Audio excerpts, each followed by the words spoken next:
बिस्मिल्लाहिर्रहमानिर्रहीम, अस्सलाम वालेकुम। मैं फैज़ान रिजवी और आप मेरे यूट्यूब चैनल और फेसबुक पे देख रहे हैं। आज 8 मई 2023 है, दिन है जी मंडे पीर का 14 मार्च 2023। बहुत इंपॉर्टेंट तारीख मैं आपको याद करवा देता हूँ कि 14 मार्च 2023 को हुआ क्या था। ये वीडियो देखकर आपको अब थोड़ा थोड़ा याद आ रहा होगा। 14 मार्च 2023 की तारीख थी जब अमेरिका का ड्रोन MQ-9 रीपर, दुनिया का एक बेस्ट ड्रोन, महवे परवाज था ब्लैक सी के ऊपर क्राइमिया के बहुत करीब। जब रशिया के 2 लड़ाका तैयारों ने इस ड्रोन को जब देखा कि क्राइमिया के इतने करीब महवे परवाज है, तो दोनों लड़ाका तैयारे जो कि Su-27 थे, ये फाइटर जेट्स रशिया के, इन दोनों लड़ाका तैयारों ने अमेरिका के इस ड्रोन को आ लिया कि बेटा क्या कर रहे थे क्राइमिया के करीब, जासूसी के किसी मिशन पर तो नहीं हो। और अकॉर्डिंग टू पेंटागॉन्स ऑफिशियल्स, रशिया के इन लड़ाका तैयारों ने इनके मासूम से ड्रोन के साथ बहुत ज़्यादा छेड़छाड़ की, इसे डराया धमकाया, फ्यूल डंपिंग की और मजबूरन पेंटागन के ऑफिशियल्स ने बताया था कि मजबूरन हमारे क्रू को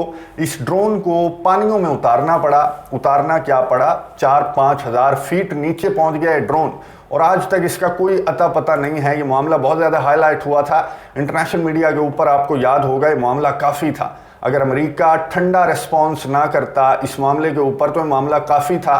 नेटो वर्सेस रशिया, यूक्रेन और रशिया जंग को एक बड़ी जंग में कन्वर्ट करने के लिए मामला काफ़ी था, लेकिन अमेरिका जो है उसका रिस्पॉन्स, उसका रद्द-ए-अमल काफ़ी लाइट किस्म का आया था, जिस पर क्रिटिसाइज़ किया गया था अमरीकियों की जानिब से भी। अपने जनरल्स को, अपने सदर को क्रिटिसाइज़ किया था अमरीकियों ने इस मामले पर इतना ठंडा रद्द-ए-अमल देने के लिए। एक मरतबा फिर से ये मामला सुर्खियों में आने वाला है। बहुत इंपॉर्टेंट स्टोरी गुज़िश्ता वीडियो के अंदर मैंने जिक्र किया, आपके सामने रखूंगा। इसी जैसा एक और इंसिडेंट भी सामने आ चुका है, वही तकरार नेटो के तैयारों और रशिया के तैयारों के दरमियान, वैसी ही तकरार और बेकाबू हो गए।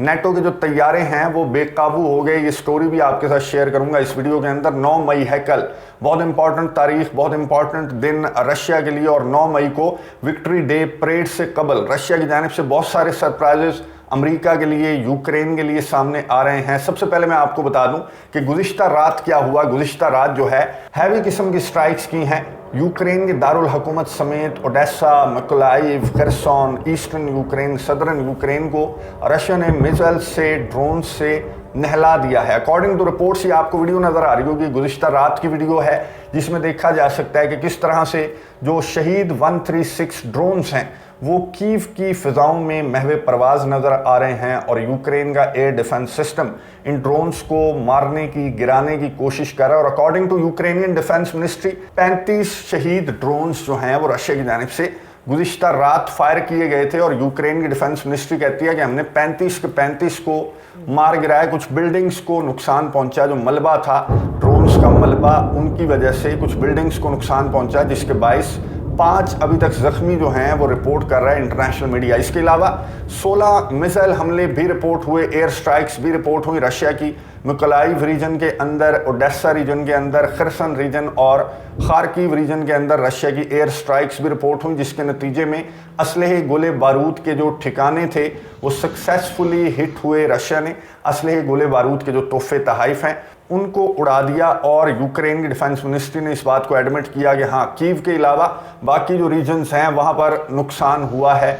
कुछ जो गोदाम है, कुछ वेयर हाउसेस हैं, उनको रशिया के मिसाइल्स ने हिट किया है। बखमुत से भी बहुत इंपॉर्टेंट खबरें हैं। बखमुत के अंदर रशिया के हमले जो हैं वो डबल ट्रिपल हो चुके हैं। और according to Ukrainian officials, Ukraine के ऑफिशियल्स कह रहे हैं कि जिस तरह के हमले हैं बखमुत के अंदर, जिस तरह के हमले हैं पूरे यूक्रेन के अंदर, तो ऐसा लगता है कि रशिया 9 मई को विक्ट्री डे परेड के मौके पर कोई बड़ी खुशखबरी देना चाहता है अपने अवाम को। स्पेशली बखमुत की जंग को लेकर रशिया अभी भी कोशिश कर रहा है कि बखमुत वो अपने नाम कर ले, विक्ट्री डे परेड 9 मई से पहले। लेकिन मेरे ख्याल में, मैंने आपको गुज़िश्ता वीडियो के अंदर बताया कि वागनर के चीफ यवगेनी प्रिगोजिन जिनकी उतर गई, फिर उतरने के बाद उन्होंने कहा कि हम 2.5 किलोमीटर्स जो हैं वो दूर हैं बखमुत से। तो मुझे नहीं लगता कि एक दिन के अंदर ऐसी कोई जादू की छड़ी वागनर के चीफ यवगेनी प्रिगोजिन को मिल जाएगी कि वो 2.5 किलोमीटर्स का ये इलाका जो है वो कंट्रोल कर लेंगे। अगर कंट्रोल कर भी लेते हैं तो जाहिर है 1-2 दिन तो यूक्रेन मुकर भी सकता है कि हमने अभी हार नहीं मानी, हम लड़ रहे हैं। इस तरह की यूक्रेन की साइड से रद्द-ए-अमल सामने आ सकता है। खैर, रशिया के हमले, ताबड़तोड़ हमले जारी हैं ऑल ओवर यूक्रेन। ड्रोन हमले, मिसाइल स्ट्राइक्स, एयर रेड्स जो हैं रशिया की जानिब से की जा रही हैं। बखमुत के अंदर भी मैंने आपको दिखाया था कि वागनर के फौजी ना सिर्फ 500-600 यूक्रेनियों को डेली बेसिस पर मार रहे हैं, बल्कि रशिया की जानिब से फॉस्फोरस बम जैसे हथियार जो हैं वो इस्तेमाल किए जा रहे हैं ताकि बखमुत को अपने नाम किया जा सके।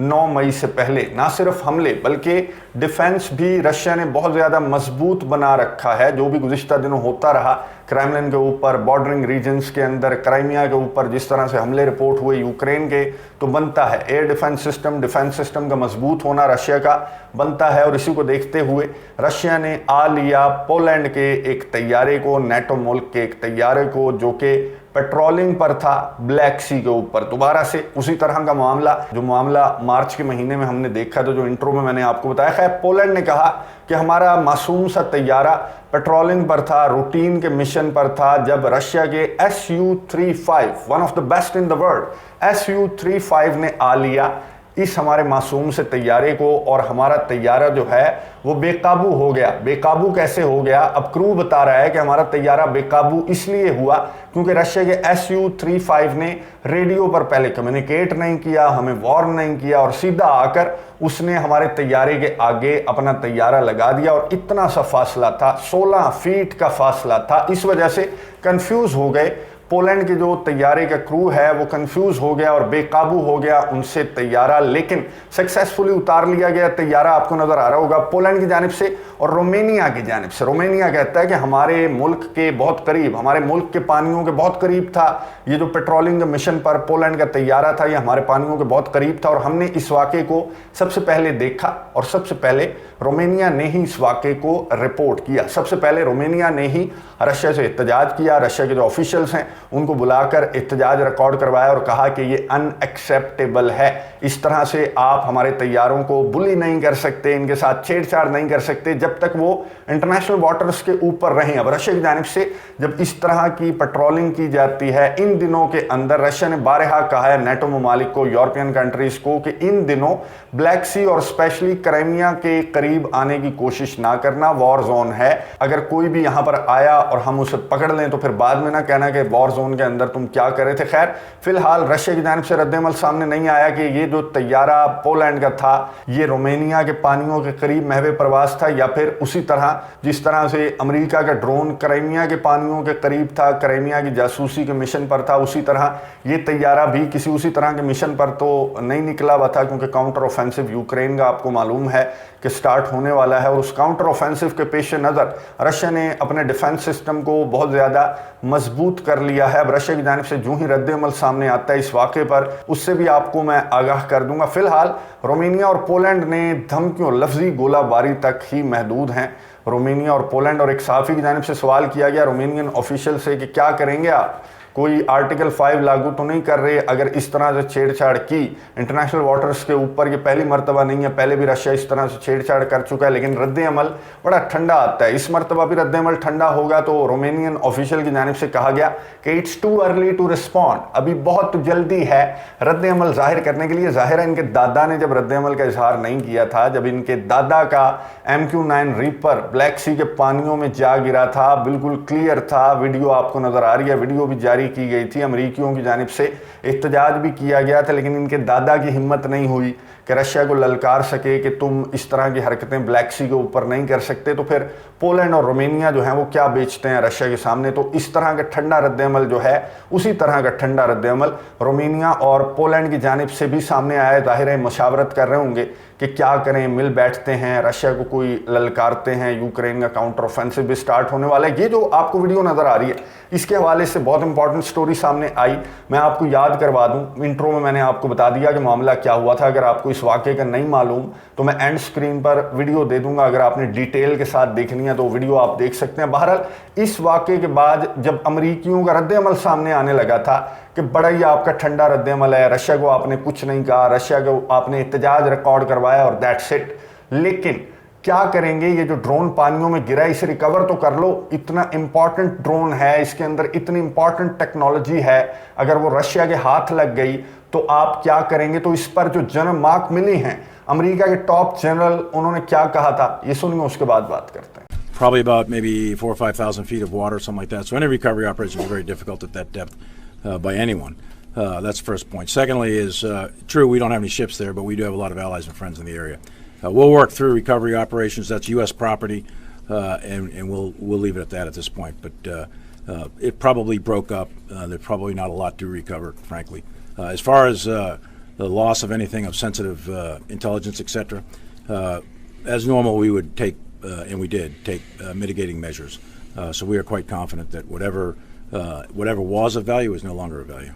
गुफ्तगू आपने सुनी अमेरिका के टॉप जनरल मार्क मिली की, जो कि मार्च में इस वाक़े के बाद ये सवाल किया गया था जनरल मार्क मिली से कि रिस्पांस तो आपका ठंडा है, लेकिन ये ड्रोन तो वापस ले आएं जो कि बहुत ज़्यादा हाई टेक है, अमेरिका का दुनिया का बेस्ट ड्रोन है, तो इसको आप पानियों से निकाल कर बाहर क्यों नहीं लाते। तो जनरल मार्क मिली ने कहा था कि पानियों के अंदर बहुत दूर चला गया, 4-5 हज़ार फीट नीचे ये पानियों के अंदर चला गया और इसको रिकवर करना पॉसिबल नहीं है, बिल्कुल भी पॉसिबल नहीं है, ना सिर्फ हमारे लिए बल्कि रशिया भी इस ड्रोन को रिकवर नहीं कर सकता। पानियों के अंदर से इस ड्रोन को निकालना पॉसिबल नहीं है, और अगर 1%, 0.1% इस ड्रोन को पानियों से किसी ने निकाल भी लिया तो ये ड्रोन इस काबिल नहीं रहेगा कि इसमें से कुछ निकाला जा सके। ये अमेरिका के टॉप जनरल कह रहे थे इस वाक़े के बाद अवाम के रद्द-ए-अमल को ठंडा करने के लिए कि बेफिक्र हो जाओ, हमारी टेक्नोलॉजी जो है वो महफूज हाथों में है, हमारा जो सिस्टम है वो ऐसा है इस ड्रोन का कि हमने इसकी सारी टेक्नोलॉजी को फारिग कर दिया। जैसे ही हमने देखा कि ड्रोन हमारे हाथों से निकल चुका है तो हमने इस टेक्नोलॉजी को इसकी फारिग कर दिया। लेकिन अब खबर सामने आ रही है कि ये ड्रोन, अमेरिका का बेस्ट ड्रोन, दुनिया का बेस्ट ड्रोन MQ-9 रीपर, जिसके हवाले से अमेरिका के टॉप जनरल ने कहा था कि हमारी प्रॉपर्टी है और अगर हम निकालेंगे तो हम ही इस ड्रोन को निकालेंगे। ड्रोन अब रशिया के हाथ लग चुका है। रशिया ने ब्लैक सी के पानियों में से तकरीबन 2 महीनों के ऑपरेशन के बाद इस ड्रोन को रिकवर कर लिया है। ना सिर्फ रिकवर किया है बल्कि इसका पोस्टमार्टम भी स्टार्ट कर दिया गया है। इस ड्रोन के जो एक एक हिस्सा है उसका जायजा लिया जा रहा है और कुछ चीजें जो हैं वो रिकवर करने की कोशिश की जा रही हैं। ये आपको नजर आ रहा होगा, बड़ा हाईटेक ड्रोन है, दुनिया का बेस्ट ड्रोन है, मैं आपको बता चुका हूं। Satellite navigation, electronic intelligence gathering system, optical devices and data linking devices, frequencies of radar system भी इस ड्रोन को लिटाकर इसका ऑपरेशन करके इसके पोस्टमार्टम के दौरान ये चीज़ें रिकवर करने की कोशिश की जा रही हैं। ये बहुत प्रोमिनेंट सहाफ़ी, बहुत प्रोमिनेंट व्लॉगर, उन्होंने अपने व्लॉग के अंदर बताया millions and millions of followers हैं इस बंदे के, जिसने ना सिर्फ इस ड्रोन के हवाले से बड़ी खबर दी बल्कि इंटरनेशनल मीडिया भी इस बड़ी खबर को अब कोट करके रिपोर्ट कर रहा है कि रशिया के हाथ बहुत इंपॉर्टेंट दिन से कबल, विक्ट्री डे परेड से कबल, ये इंपॉर्टेंट शिकार अमेरिका का रशिया ने पकड़ लिया है और इसका पोस्टमार्टम किया जा रहा है। और अमेरिका जिसने कहा था कि मेरी प्रॉपर्टी है और मैं ही इसे निकाल सकता हूं और किसी का हक नहीं है और किसी का राइट नहीं है कि वो इस ड्रोन को हाथ लगा सके। अब अमेरिका के रद्द-ए-अमल का इंतजार है। वीकेंड गुजर गया, आज मंडे को रात को पाकिस्तानी वक्त के मुताबिक जो है वो व्हाइट हाउस और स्टेट डिपार्टमेंट की ब्रीफिंग होगी, पेंटागन की भी ब्रीफिंग होगी, जहां पर ये सवाल ऑब्वियसली पूछा जाएगा अमेरिकी ऑफिशियल से, स्पेशली पेंटागन के तर्जमान क्या जवाब देते हैं। ये लो हाथ लग गया, रशिया ने निकाल लिया, तुम तो कह रहे थे कि इम्पॉसिबल है इस ड्रोन को पानियों से निकालना। अब रशिया की जानिब से भी अभी ऑफिशियल स्टेटमेंट सामने नहीं आई कि क्या रशिया ने इस ड्रोन को रिकवर किया, क्योंकि जाहिर है बहुत सेंसिटिव मामला है।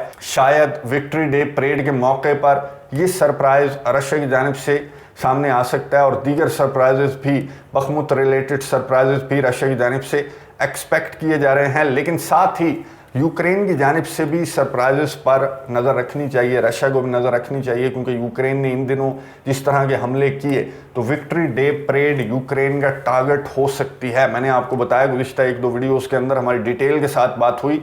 9 मई का दिन, कल का दिन सबसे ज़्यादा इंपॉर्टेंट है। रूस और यूक्रेन की जंग को लेकर ये दिन डिसाइड करेगा। अगर यूक्रेन कोई छेड़छाड़ करने की कोशिश करता है रशिया के साथ, या फिर रशिया की विक्ट्री डे परेड के साथ कोई छेड़छाड़ करने की कोशिश की जाती है यूक्रेन की जानिब से, तो ये दिन डिसाइड करेगा कि ये जंग क्या करवट लेने वाली है। नज़र रखेंगे, आपको अपडेट्स देता रहूँगा। अगली वीडियो तक के लिए इजाज़त दीजिए, अल्लाह हाफ़िज़।